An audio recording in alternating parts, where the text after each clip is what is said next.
when we go to Amazon, when we search for something, so what naturally happens is, we go and we search for some tools and some certain things, right? So what we do is uh, let's say you want to search something on Amazon and you want to search for, um, like normally we search based on a product name, right? So if I go and search for S25 Ultra, what happens is I get this product S25 Ultra. But what I want to do is I want to go and search based on natural language. So what I want to do is I want to search based on natural language. So I want to do some kind of an NLP based search. Some kind of natural language based search is what I want to rather do. That is the objective here. So how do we go and do some kind of a natural language or NLP based search? And that is exactly where the RAG part will come in. Think about it this way. Amazon, let's say, has a product repository of 1 million items. I'm just giving an example. Let's say there are 1 million items in the Amazon catalog. 1 million items across categories, across electronics, across groceries, across beverages, food, whatever. Okay. There are total 1 million items that are there, 1 million products that are there. And let's say every product is a chunk. So when you want to eventually create a vector DB, what kind of data will you have? You will have the product. Okay. So you will have the product. Think of it this way. Every chunk will be like a product. Think of it that way. So when you go and eventually create a vector DB, you will have a product description. And with respect to the product description, you will have the embeddings. So just to highlight this a little better, if you think of this as your vector DB, every row will be like a product description. A description will be text, right? So you'll have a description of the product. What is the product talking about? This will be the complete text. And there'll be some references to the ID. What is the ID of the product? This will talk about what is the product title. So all the text components will be added as part of a description. So text will be the product itself. What is the title of the product? The description of the product, the return window, everything. So when you click on a page, all the stuff that you see. So when I go to this particular page, Samsung S25 Ultra, all the stuff I see here, this entire thing is part of my text description. So we will have a description and we will have, and for the description, we will have the embeddings. Right? I hope you can understand the way how we will maintain the data here. So every row will be, let's say, one product, where for the description of the product, we will generate the embeddings. But if we are building a truly Gen AI based application, what we want to do is, given a user question, the model should go to the vector DB. So we should, based on the user query, we should go to the vector DB, fetch the relevant chunks. That means fetch the relevant products which are matching this particular user query, fetch those relevant products based on their descriptions, because mind you, the descriptions are basically the chunks now, right? So fetch those relevant products, the top 5 products or the top 5 chunks based on their descriptions, and return that to the result end user. So that is the application we are talking about. And this is not just for e-commerce. We can do this for any kind of thing for that matter. So next time you go to Netflix, you can imagine how you can go and search on Netflix now. Okay, incredible, right? So you can go and do the same kind of search even on Netflix. So Netflix also nowadays, what we do is we search based on, uh, we usually have to search based on the name of the movie. But what you can have a generative AI based search even on Netflix. So the same concept can be used for searching based on multiple platforms. Let's say you want to search some kind of a song on Amazon Music or Spotify. What you can do is you can describe the song. You can say, hey, I want to listen to a song which talks about this, talks about roses, talks about road trip. I want to listen on a road trip. You can give a descriptive 100-word sentence, and Spotify will return the most relevant songs which match that sentence. So these are the true power of generative AI based search. Even something that Google is trying to do. Even Google Photos, if you see, Photos is also trying to incorporate this feature where you can describe your photo in English, and based on the RAG based approach, it will return the relevant photo results for all of you. Okay, and this is exactly what I try to do in this demo. You can see. So I try to, this is my entire product sample database that I've created for you. All of you can see. This is a demo database. It's a demo database. So we have got the product title, the product description. Every row is a product. That's what I told you, right? So each and every row is a product. And you will typically have this data very beautifully structured in a typical relational database. So in a relational database, you will have this data stored. So every row is one product, and you will have the product title, the product description, the price, and all that stuff, right? And if you scroll all the way down, what we are doing, we are just creating the chunks. We are creating one single uh, text. So the initial pre-processing part is very important. See how we are combining this entire stuff. So we are saying plus, and we are getting a combined text. Concatenate the text. So the final product description column contains Parag Fragrances, Ambery Chandan UD perfume, long lasting perfume by Parag Fragrance, which is this. And you can see this product is available from the company Parag Fragrances at a price of 749 at a discount of 12.25.1. So these are the last two things that I've actually added. Okay, so product data, the brand name, the price, and the offers. So we have the description, which is anyways coming from the initial part. And only additional part I've added is, you can see this product is available from the company. This part, Parag Fragrances is the brand. At a price of 749 is the price placeholder. And at a discount of 25.1 is the discount, offers is the discount. So this is how we have constructed the complete description text based on the table. So from the table, I basically created this one. So this entire thing is basically one product description, and this will eventually become a chunk in my vector DB. So when I go and create my vector DB, this entire thing will be part of my chunk along with two metadata. One will be ID and one is price. This is one additional part that I'm talking about, metadata. Oftentimes, you will do metadata based search. So it is actually a good idea to have some metadata as part of your search. Okay, so see how the documents will look like right now. Every document is like a chunk. Think of it that way. You can see the page content, professional grade face peel. This peel simulates collagen protection, whatever. All this is there. See, this product is available from the company Lee Posh. This is the brand name, mind you. We created the whole description this way, right? At a price of, okay, sorry, let me select it again. At a price of 799, this is the price, and at a discount of 65.05%, which is the offers. So this entire thing is the complete product description column. Okay, so this is the complete product description column that you're seeing. And along with that, for each and every document or for each and every chunk, we have also added some metadata, which is the price equal to 799. And you can see this is the next product, page content, item name is so and so. And you can scroll all. This is a bigger document. This is a company called SLV Works at a price of 2040 at a discount of 0%. No discount is offered here. And you can see metadata ID equal to this is the product ID, and this is the price. The price is equal to 2040. So this is a metadata based search that we are actually doing. Now the question would be, you will probably have a question that what is the relevance of metadata based search? So what is the relevance of metadata based search? Let's see that. Let me explain that to you in a minute, how this will be useful. And this is also technically a concept that is referred to as structured retrieval. This is the reason why metadata based search will be helpful, because you will obviously have a question, why do we do this, right? So when we do something, we should first question why we do it. Okay, so why do we need to create the metadata? When we are creating the vector DB, which we are doing in the next step is the same, the embedding model, we create the chroma DB. But now in the database, every chunk is saved with a metadata. So what is the relevance of doing that? What is the relevance of creating a metadata? The relevance is this. We are trying to make our retrievals more efficient. Whatever retrievals we are doing, we are trying to make our retrievals more efficient. This is the more efficient retrieval we are trying to do. Let me explain to you what I mean to say. Okay, let me explain to you what exactly I mean to say by more efficient retrievals.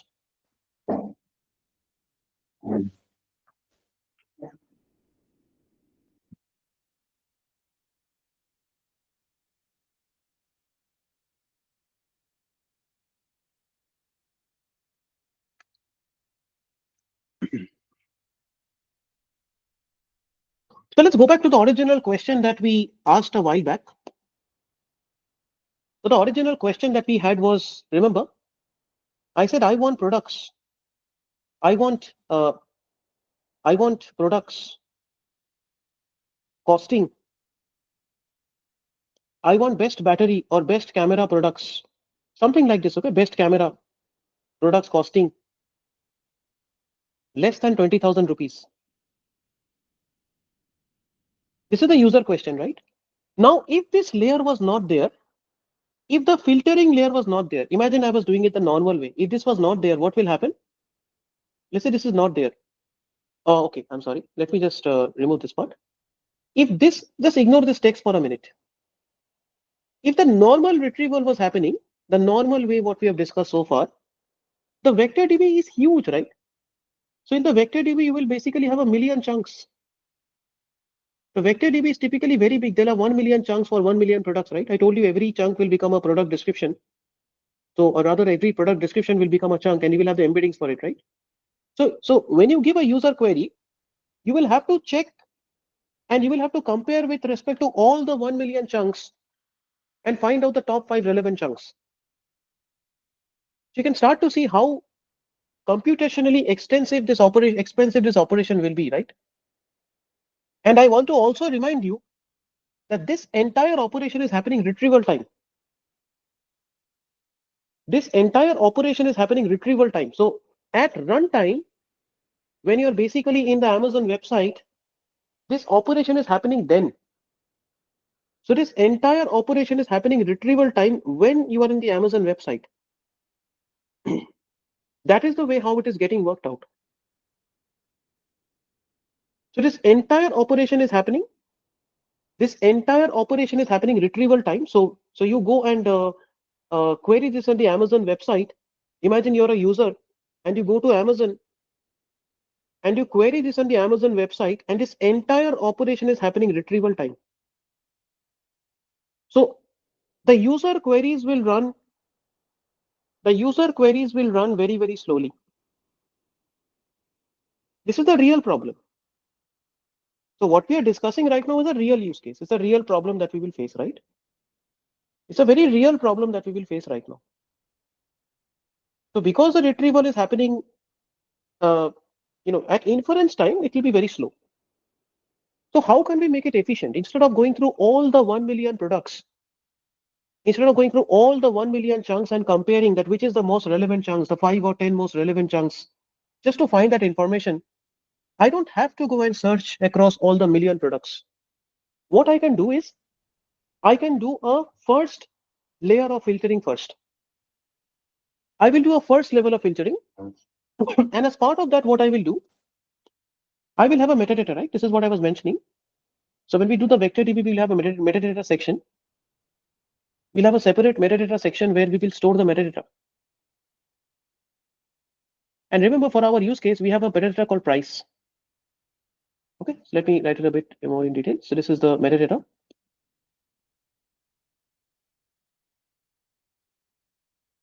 So we will have a metadata for price. Here we anyways have the respective product IDs and we have the respective embeddings. Okay, so you have your product IDs, you have your respective descriptions, right? You have your descriptions here. Let me write down the descriptions and the embeddings, right? So your vector DB will be quite detailed. Now every product is a chunk, description is there, embeddings are there, and the price is also there. Let's say this is costing 18,000 rupees. There is another product. We have the description, we have the embeddings, we have the price, which is let's say 22,000 rupees. And we have the description, the embedding, and the price this time is 10,000 rupees. I've only listed out 3 chunks right now for you. Now see what will happen now is, next time a user asks a question, first what we will do is we will first filter the query on the metadata. So we don't have to go through all the million chunks. So first we will do an initial layer of filtering. This is a structured retrieval. So first it is just like running a SQL query and saying select star from the database where the price is less than 20,000, right? So select statements are quite fast comparatively than a, okay, we are simply querying based on the price, which is a lot faster than searching based on the embeddings. Embedding search is much more computationally expensive. Because remember, each of those vectors are 1024 numbers. The embedding vectors are very long. So if you search based on that, it's very, very time consuming. But just running a small select query, first checking based on the cost. So here you know that the user is asking something about the price. So first you say, okay, out of the million chunks, there are, let's say, 100 chunks where the price is, where the price condition is satisfied. I'm just trying to keep it simple. Where the price condition is satisfied.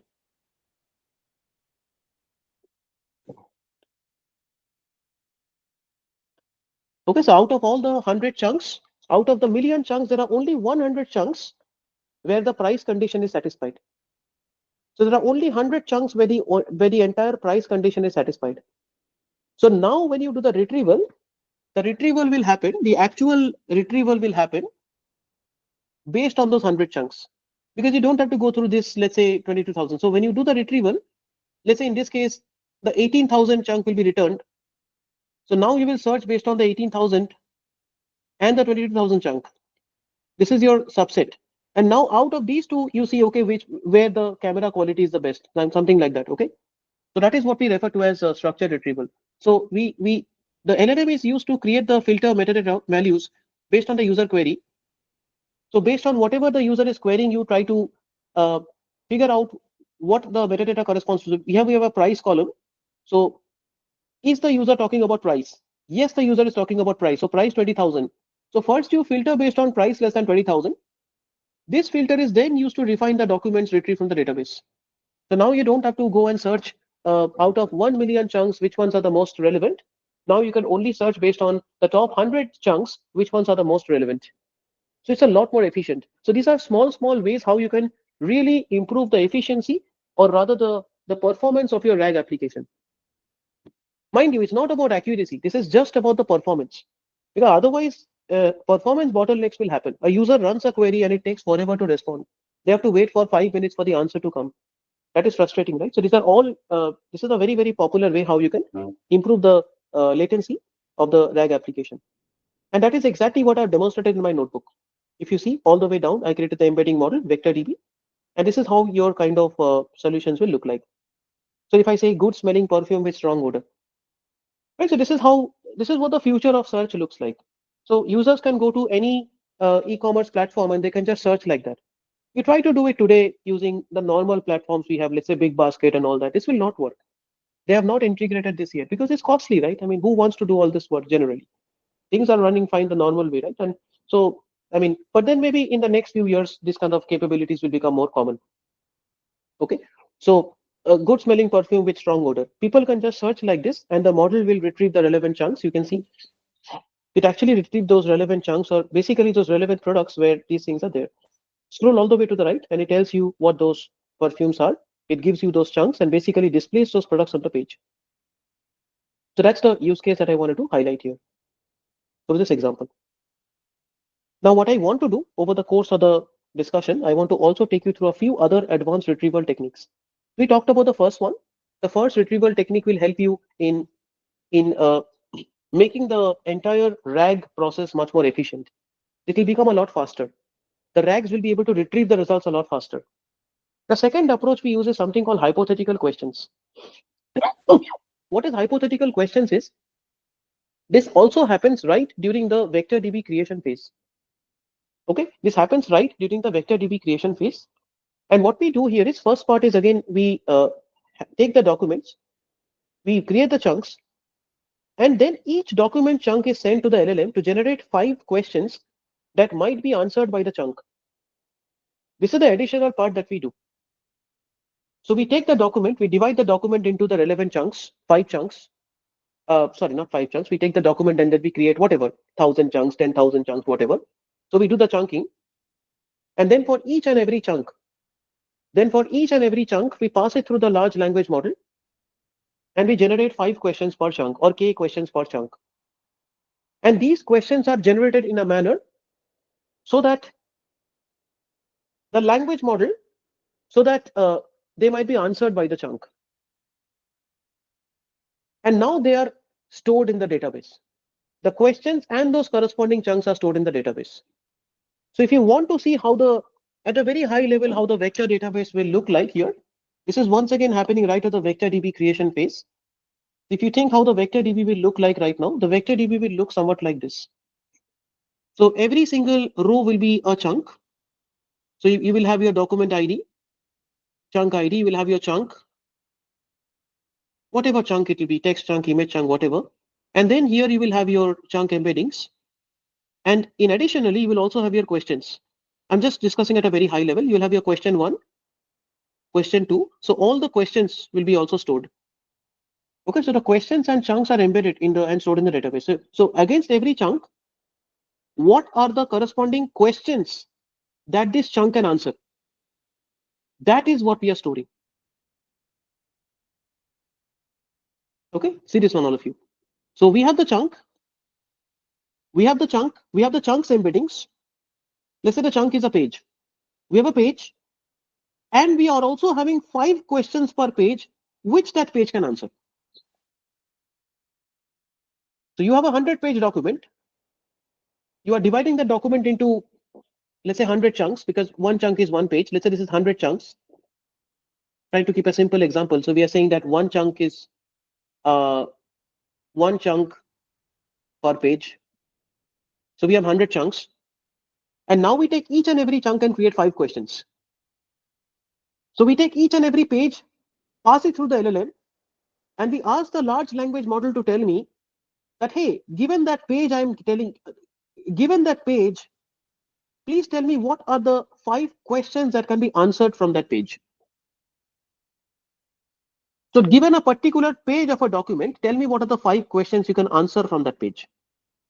And now you're storing the page, and you're also storing the 5 questions that could potentially be answered from the page.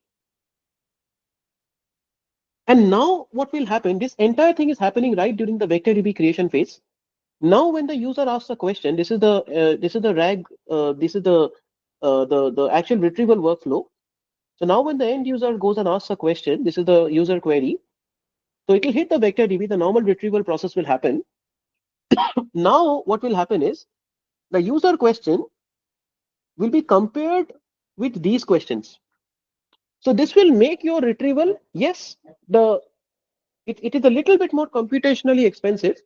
So computationally, it will take a little bit more time, but this will actually increase the accuracy of your RAG applications.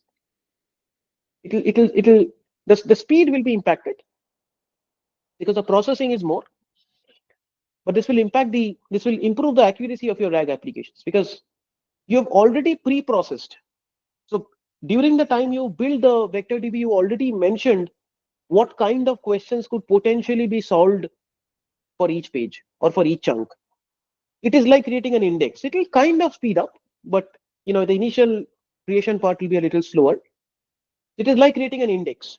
So next time when the user asks a question, the user will not just go to the chunks and try to figure out which are the relevant chunks, but the user will go to the questions, the question embeddings, and now all that you're saying is, you're saying, hey, the user question,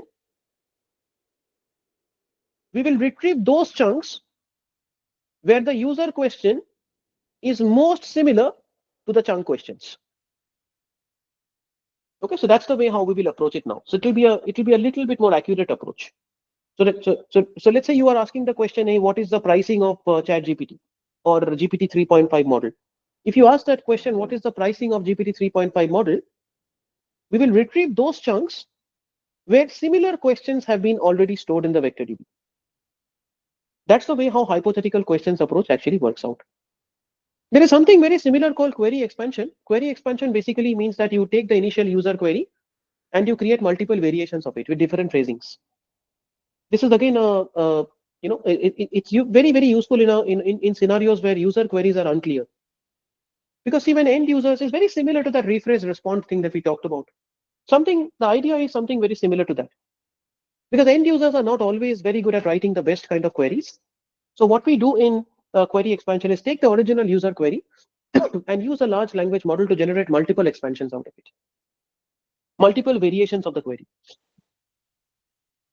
Okay, next up, we have something called information compression. This happens right at the retrieval phase.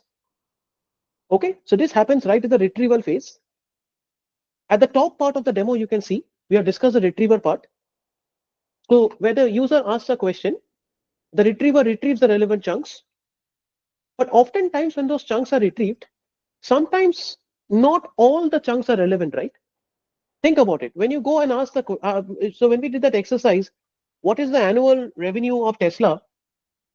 The answer to that question was only present in some portions of the chunk, right? So the retriever was used to retrieve the top 5 relevant chunks. That was the general approach that we followed, right? So user asked a question and we are trying to retrieve the top 5 relevant chunks. That's the way we went about it. So user asked a question and we are trying to retrieve the top 5 relevant chunks. What are the top 5 relevant chunks based on the user question? So find out the top 5 relevant chunks, but think about it. The actual answer to the question is only present in some portions. So all the 5 chunks are not needed to answer the question, right? So the actual annual revenue number is only present in one part. It is not present in all the sections, right? Think about it that way. The actual annual revenue is only present in a small section of the document. It is not present in the entire document, right? So the idea here is that we use another compression algorithm to remove irrelevant portions of the retrieved document chunks. And we compress the chunks. So you take the user query, you retrieve the top 5 relevant chunks, but what we are saying is that all the 5 chunks may not be that important. All of those 5 chunks may not be that relevant. So you use one more compression algorithm to, this is another language model you can think of.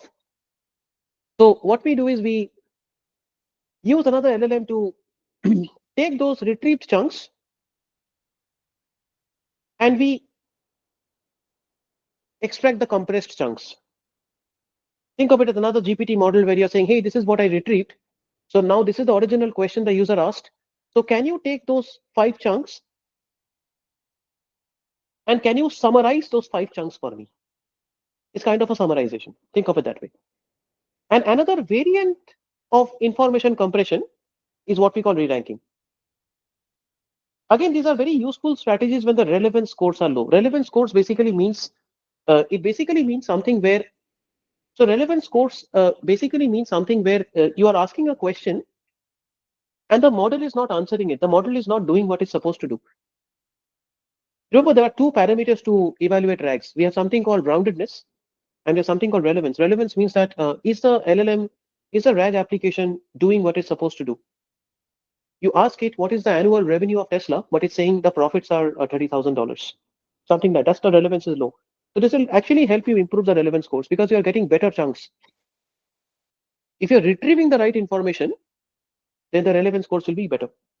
So one way to do it is to do information compression. So get all those chunks and then compress those chunks only to get the most relevant ones. Another way to do it is using reranking. Reranking is a similar approach. What we do is we extract the top 5 relevant chunks, the normal approach, and then we re-rank and then we rank them based on the ones which are most relevant. So we don't outright summarize or compress, but what we do is we re-rank it. It's kind of a weightage that we assign. The idea is very, very similar. Both can be used. And putting it all together, this is just one approach where we kind of put all the things in one place. So all these strategies have been discussed here. You can see. Okay, so this is what will happen during the vector DB creation phase. And here we talked about something called structured retrieval. So you have the metadata put in. So metadata based search should be enabled. We also discussed about something called hypothetical questions. So while creating the vector DB, have hypothetical questions and also store the embeddings for all those hypothetical questions. So that is the other part that we talked about. This is the normal chunking part. All that you do, store the chunks, and then at the retrieval time, we talked about optimization. What is optimization? We talked about information compression and we talked about re-ranking. So while retrieving the relevant chunks, so yes, all the chunks may not have the complete information. So you take the top 5 chunks or top 10 chunks, and from that you do compression or re-ranking. So get the most optimized chunks, and that send it to the LLM model. Get the API call, do the API call, get the response. Pass it through a content filter. This is guardrails. Guardrails are basically additional layer of filtering that they are doing. This is that content safety part that we talked about, right? And then give the final output. And this is the another part that we talked about was query expansion. So the end user, when they are writing a query, so that hits the UI, and from the UI, it is actually like it is actually doing query expansion. So the end users are not the best at writing the query. Okay, so the end user sometimes they may not write the best quality of the queries. So we do another layer of query expansion. So the user query is taken and we generate many variations of the user query and we feed it to the LLM. So this is how the different types of advanced retrieval techniques can be used. Okay, and all of these are they're fairly advanced ideas, they're fairly new ideas, but all of this will ensure that you're able to create high quality RAG applications.